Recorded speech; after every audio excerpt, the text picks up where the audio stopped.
Praise the Lord. Hallelujah. Hallelujah. Hallelujah. আজকের বিষয়বস্তু হলো সাধু আন্তনি সুচিতা দরিদ্রতা এবং বাধ্যতার আদর্শ। বিশাল একটা বিষয়বস্তু আমি প্রচার করবো, তার সকাল করে বুঝতে থাকতে হবে। দেখছি কতটুকু আমি প্রচার করতে পারি। প্রথমে সাধু আন্তনি সুচিতার আদর্শ। এবার সুচিতা এটা শুধু আমাদের ফাদার সিস্টারদের জন্য না, আপনাদের জন্য। ভাব চাষটিচি করি, হ্যাঁ, আপনাদের জন্য, সবাই জন্য। একজন ছেলে আমাকে বললো, father, Jesus is the centre of my heart. যিশু আমার হৃদয়ে মাঝখানে। লেফট একজনকে দেবো, রাইট আরেকজন। এবার শুরু করি সাধু আন্তনি তার সুচিতা সে কিভাবে পালন করেছিলেন, কিভাবে তিনি পবিত্র ছিলেন। তিনি যখন পাদুয়া শহরে প্রচার করতে শুরু করলেন, তখন অনেক ব্যক্তি তার বিরুদ্ধে দাঁড়িয়ে উঠলেন। তাদের মধ্যে যারা উনি লাল লোক, তারা সাধু আন্তনির বিরুদ্ধে বিভিন্ন পরিকল্পনা করতে শুরু করলেন, কিভাবে তাকে দুর্নাম করবে।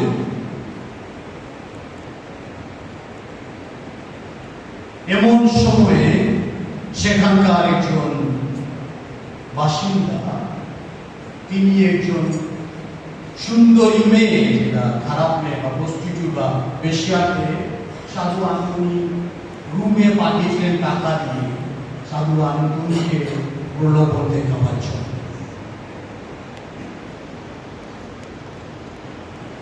সাধু আন্তনি তার প্রচার কাজ শেষ করার পর তার ছোট যে মোনাস্ট্রি, ছোট ছোট কটেজগুলো থাকে বাড়িগুলো, সেখানে এসে দেখলেন তার রুমে এই মেয়ে বসে আছে।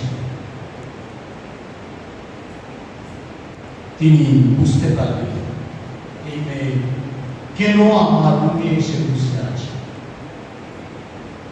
তখন তার টেবিলের কাছে যে ক্রুশ ছিল, সেই ক্রুশ তাকে দিতে বললেন, behold the true beauty। এই দেখো সবচেয়ে সুন্দর। behold the true beauty। এই হলো সবচেয়ে সুন্দর। আর সেই খারাপ স্ত্রী যেই সাধু আন্তনির বাক্য শুনেছেন, তার চোখ থেকে জল বের হল। তিনি কাঁদতে শুরু করলেন।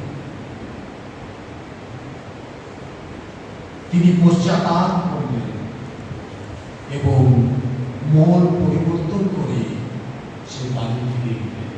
দেখুন, একজন মানুষ যে জীবনের পবিত্রতা বজায় রাখে, সে অন্য মানুষকেও পবিত্র করতে পারে।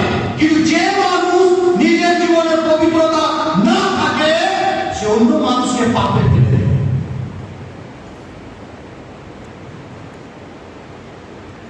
তাই সাধু আন্তনির জীবনের পবিত্রতা কত ছিল। দেখুন, আজকে এই পৃথিবীতে যদি সবচেয়ে কষ্ট ছেলে মেয়েদের জীবনে, এমনকি বিবাহ জীবনে, কিভাবে স্বামী স্ত্রীর এই সম্পর্কটাকে পবিত্র করা রাখা যায়। কারণ অনেক সময়ে ঘরবালি বাহারবালি, ঘরবালা বাহারবালা।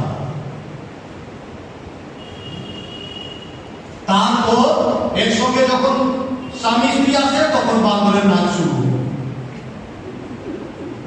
শুধু বাঁদরের নাচ শুরু, তারপর বিভিন্ন রোগ শুরু। এবার কেন আমাদেরকে সেই সুচিতা বা পবিত্রতা রাখতে হবে? কেন আমরা পাপ করতে চাই না? দিল তো পাগল হয়ে আরো পাগল হয়ে যায়। কেন আমাদেরকে সেই পবিত্রতা রাখতে হবে শরীরে? কারণ প্রত্যেক ব্যক্তি এখানে উপস্থিত আছেন, আমরা প্রত্যেকে সেই পবিত্র আত্মার মন্দির।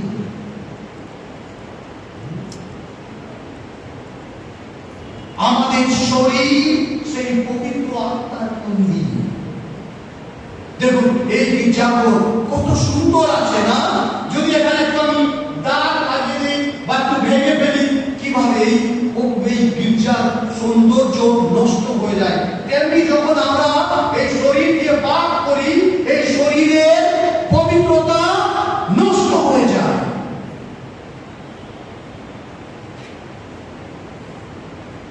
তাই প্রিয়জনরা, আমাদেরকে সেই শরীরের পবিত্রতা বজায় রাখতে হবে। জানেন আমরা কি করে বুঝতে পারবো যে শয়তানের প্রলোভন আমাদের কাছে আছে?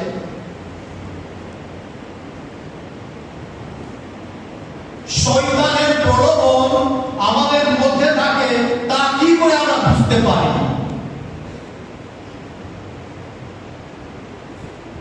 মণ্ডলীর শিক্ষা অনুযায়ী 7টি মারাত্মক পাপ আছে। এই 7টি মারাত্মক পাপের মধ্যে শয়তান দুটো পাপ সেই এনজয় বা অনুভব করতে পারে না, আর সেই দুটি পাপ আমরা মানুষরা করি বেশিরভাগ। সে দুটি মারাত্মক পাপ কি?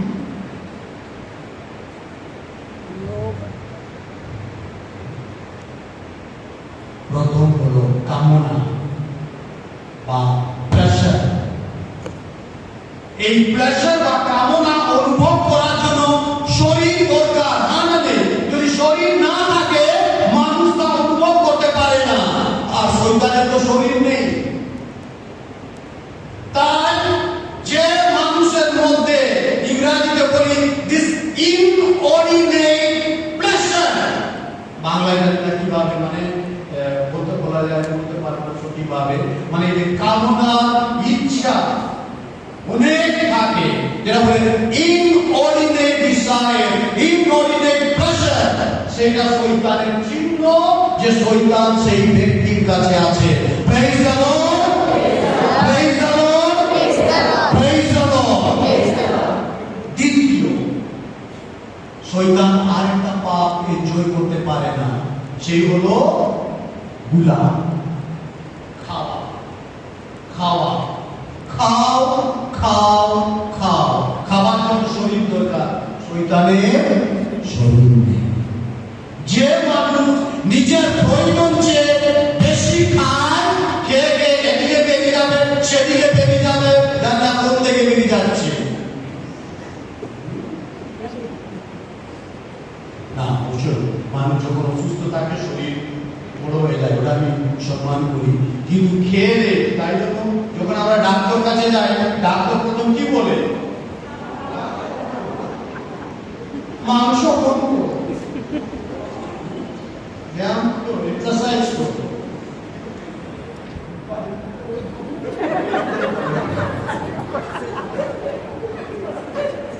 কারণ যে মানুষের মধ্যে এই গুলা বা গ্রিড আছে, সেই মানুষের মধ্যে সেই শয়তানের শক্তি আছে। তাই প্রয়োজন আমরা বিবেক পরীক্ষা করে দেখবো, না আমরা সবাই সেক্সুয়াল বিং, না সেক্সুয়ালিটি আমাদের জীবনে আছে, কিন্তু 24 ঘন্টা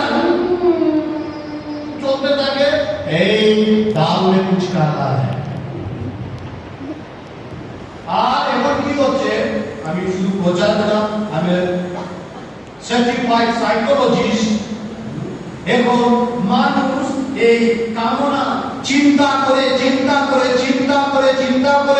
তারা পার্সোনালিটিটাকে চেঞ্জ করে দিচ্ছেন এবং জেনেটিক ডিসঅর্ডার মধ্যে শুরু হচ্ছে এবং অনেক মানুষের ক্ষেত্রে এই পার্সোনালিটি ডিসঅর্ডার মধ্যে শুরু হচ্ছে।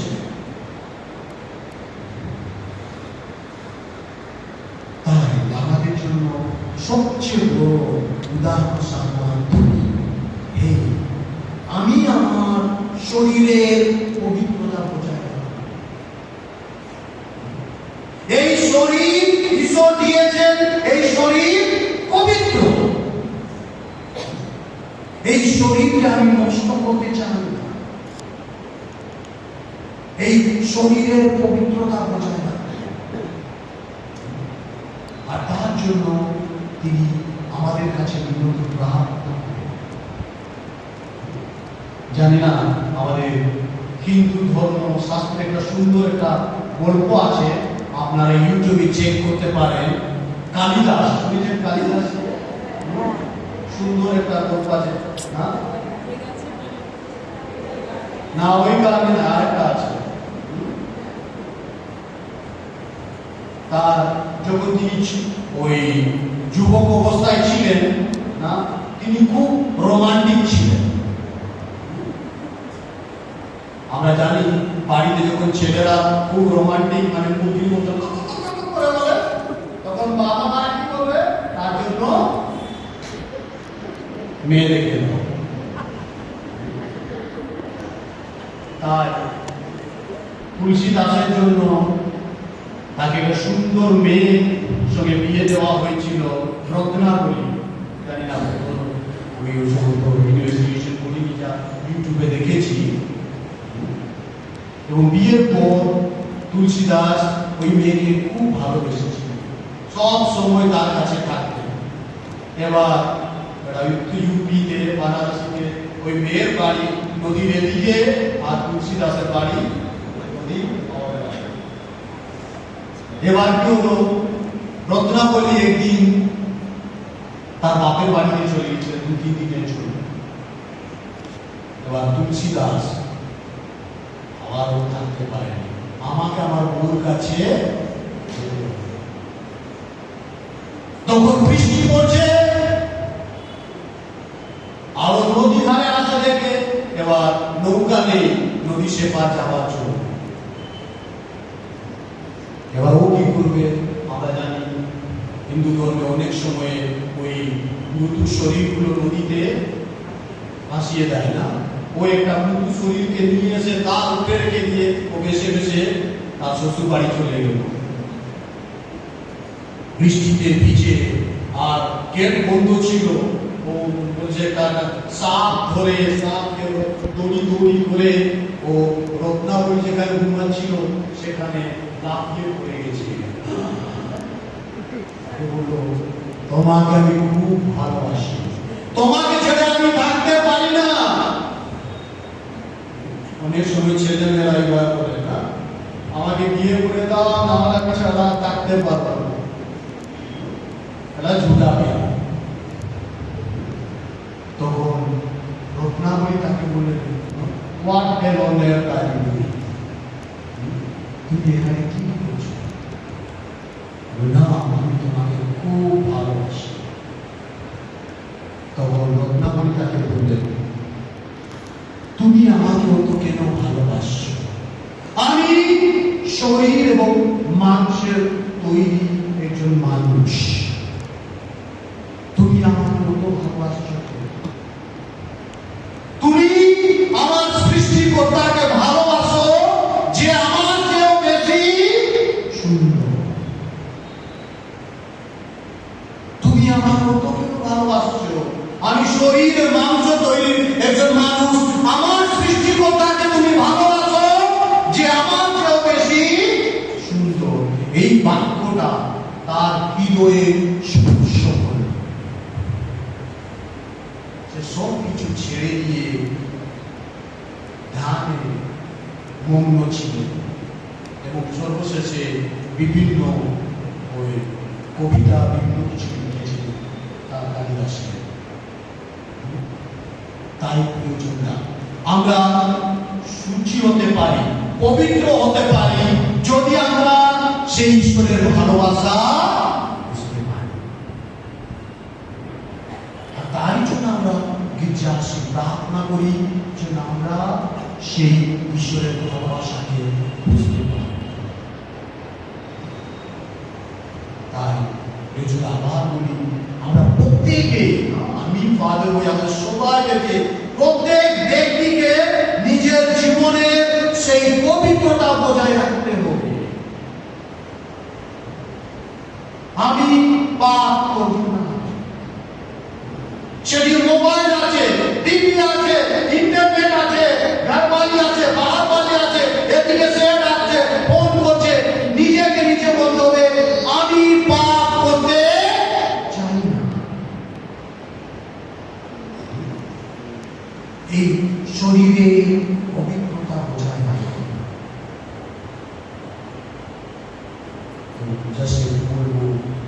দরিদ্রতা, আমরা জানি সাধু মাত্রই খুব একটা ধনী করে জন্ম নিয়েছে এবং প্রথমে তিনি আগস্টিনিয়ান সমাজে ফাদার ছিলেন, কিন্তু যেই তিনি দেখতে পেয়েছেন সাধু ফ্রান্সিসের সমাজ, যিনি দরিদ্রতা পান, তার মনে একটা প্রেরণা জাগিয়ে উঠল, না আমিও গরিব হতে চাই, আমিও যিশুর মতন গরিব, আমার সব আছে কিন্তু আমি গরিব করে থাকতে চাই। মনে যেন সেই লালসা না থাকে, লোভ না থাকে, আমি গরিব হয়ে থাকতে চাই। আর তাই তিনি ফ্রান্সিসকা হয়েছিলেন সেই দরিদ্র জীবনযাপন করা। তার যে ঋতুর সময়ে, এখানে যখন আমাদের ঋতুর সময় আসে যায়, আমরা কোথায় কোথায় বড় 5 স্টার নার্সিং হোম বা জানি না বড় বড় হাসপাতাল নিয়ে যায়, কিন্তু তার জন্য ছোট একটা বেড আমি এখানে করতে চাই, খুশি। দেখুন আমাদের মাদার তেরেসা, মাদের রুম দিয়েছেন আপনারা, হ্যাঁ দিয়েছেন, সেখানে এসি আছে, ফ্যান আছে কি? আর আপনারা জানেন না মাদের তেরেসা রুম কত বড়? 10x4, 4x3। আর মাদের রুমের নিচে কিচেন রুম ছিল।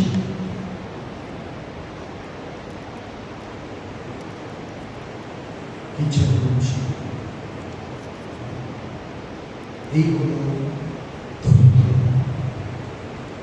হলো দরিদ্রতা। আমাদের বিশ্বাসের জীবনে কি দরিদ্রতা? আমি চাই টাকা, আর একটা বড় ফ্রিজ চাই, একটু বড় এলসিডি টিভি চাই, একটু স্কুটি আছে, একটা কার চাই।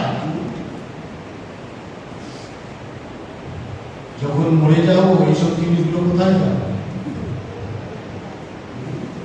কবরস্থানে নিয়ে যাবে কি? কিছুর প্রয়োজন নেই, শুধু একটা ছোট বাক্স দরকার, না 4x5, 5x1 or 2। তাই সাধু আনতেন আমাদেরকে এবং আমাদের সাধু মাদার তেরেসা সেই দরিদ্রতার আদর্শ এবং সর্বশেষে শেষে বাধ্যতা, obedience। জানেন আমাদেরকে সর্বপ্রথমে কার কথা শুনতে হবে, কার ইচ্ছা পালন করতে হবে? কার ইচ্ছা? আর ঈশ্বরের ইচ্ছা পালন করা সহজ, মানুষের ইচ্ছা পালন করা সহজ, কিন্তু ঈশ্বরের ইচ্ছা খুব কষ্ট। আমরা জানি সাধু আন্তরিক তার ইচ্ছা ছিল মরক দিয়ে ধর্ম শহীদ হওয়ার জন্য। কি আশা ছিল? যিশুর জন্য আমি রক্তপাত করব, অনেক আশা দিয়ে মরক গিয়েছিলেন, কিন্তু মরকে যাওয়ার পর অসুস্থ হয়ে পড়েছিলেন। তখন তাদের সুপিরিয়র বললেন, না, তুমি পর্তুগাল ফিরে যাও।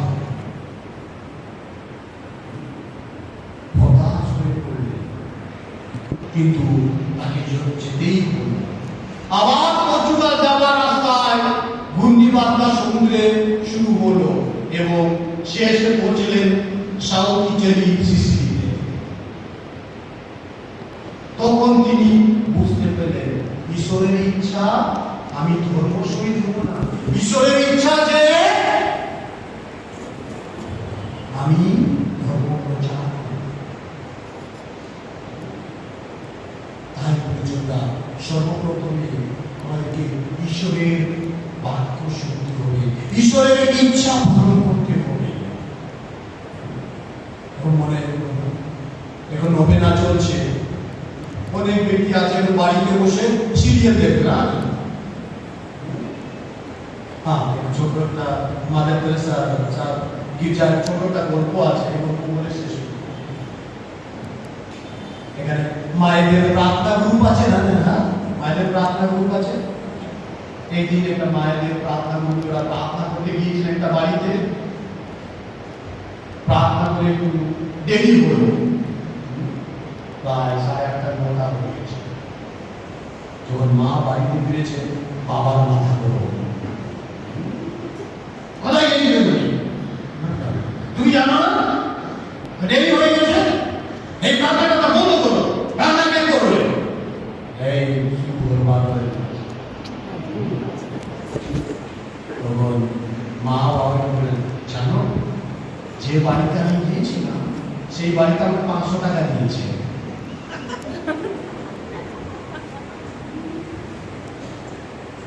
সেই বাড়িতে আমাকে, তাহলে আরেকবার যখন যাবে আগামীবার আমাকেও নিয়ে যাবে, যেতে হবে।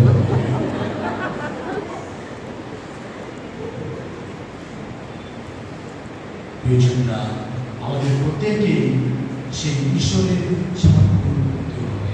সেই ঈশ্বর আমার জন্য, আপনাদের প্রত্যেক ব্যক্তির জন্য তিনি একটা প্ল্যান পরিকল্পনা করেছেন, আর সেই ঈশ্বরের ইচ্ছা পালন করতে হবে। শুধু তাই নেই, এই মণ্ডলীর আজ্ঞাকেও পালন করতে হবে।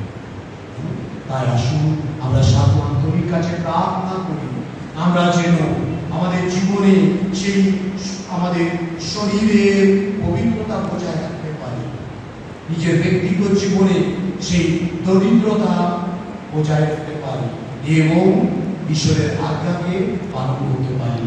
জয় সাধু আন্তরিক জয়, জয় সাধু আন্তরিক জয়, জয় সাধু আন্তরিক জয়।